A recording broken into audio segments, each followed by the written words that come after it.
તો મોરબી શહેરમાં ટ્રાફિક અને દબાણની સમસ્યા ઉકેલવા માટે મહાનગરપાલિકા ફરી એકવાર એક્શન મોડમાં આવી ગઈ છે। મનપાના 1 વીક 1 રોડ અભિયાન અંતર્ગત આજે જૂના બસ સ્ટેન્ડ પાસે આવેલા મચ્છીપીઠ વિસ્તારમાં તંત્રનું બુલડોઝર ગુજ્યું છે। રસ્તા પર અડીંગો જમાવીને બેઠેલા ગેરકાયદેસર દબાણોને દૂર કરવા માટે વ્યાપક ઝુંબેશ ચલાવવામાં આવી છે। મોરબી મનપાની દબાણ શાખાની ટીમ આજે સવારથી જ જેસીબી અને ટ્રેક્ટરો સાથે મચ્છીપીઠ વિસ્તારમાં ત્રાટકી।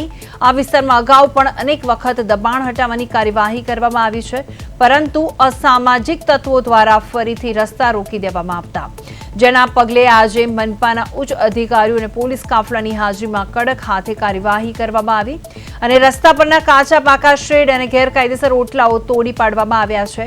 તંત્રના જણાવ્યા મુજબ શહેરના ટ્રાફિકને અવ્યવસ્થિત કરવા અને નાગરિકોને અવરજવરમાં પડતી મુશ્કેલીઓ દૂર કરવા માટે આ અભિયાન આગામી સમયમાં પણ ચાલુ રહેશે। દબાણ હટાવવાની આ કામગીરીના પગલે મચ્છીપીઠ વિસ્તારના માર્ગો વર્ષો બાદ ખુલ્લા દેખાયા, જોકે કાર્યવાહી દરમિયાન વિસ્તારમાં રોષ પણ જોવા મળ્યો છે।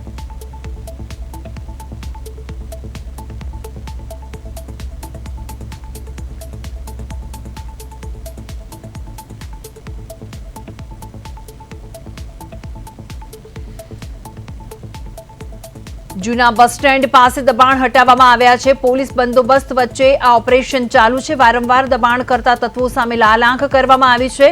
ટ્રાફિક સમસ્યા નિવારવા માટે મનપાનો આ મોટો નિર્ણય છે। દબાણ શાખા દ્વારા મેગા ડ્રાઈવ હાથ ધરવામાં આવી છે।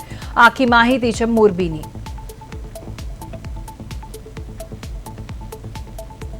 પોલીસ બંદોબસ્ત વચ્ચે આ ઓપરેશન ચાલુ કરવામાં આવ્યું છે। વારંવાર દબાણ કરતા તત્વો સામે લાલાંક કરવામાં આવી છે। ટ્રાફિક સમસ્યા નિવારવા માટે મનપાનો આ મોટો નિર્ણય છે। દબાણ શાખા દ્વારા મેગા ડ્રાઈવ હાથ ધરવામાં આવી છે। મચ્છીપીઠ વિસ્તારમાં મનપાની કડક કાર્યવાહી હાથ ધરી છે।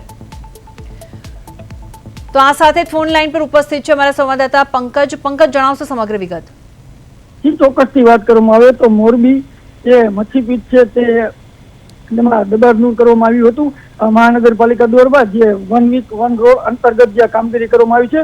ત્યારે સ્વયંભૂ જે વેપારીઓ છે તેમને દબાણ જાતે દૂર કરી દેવામાં આવ્યું હતું અને અંદાજિત મહાનગરપાલિકાના 15 જેટલી ટીમ ત્યાં ખડે પડી હતી અને પોલીસનો પણ ચુસ્ત બંદોબસ્ત ગોઠવી દેવામાં આવ્યો હતો। આભાર પંકજ સમગ્ર વિગત માટે।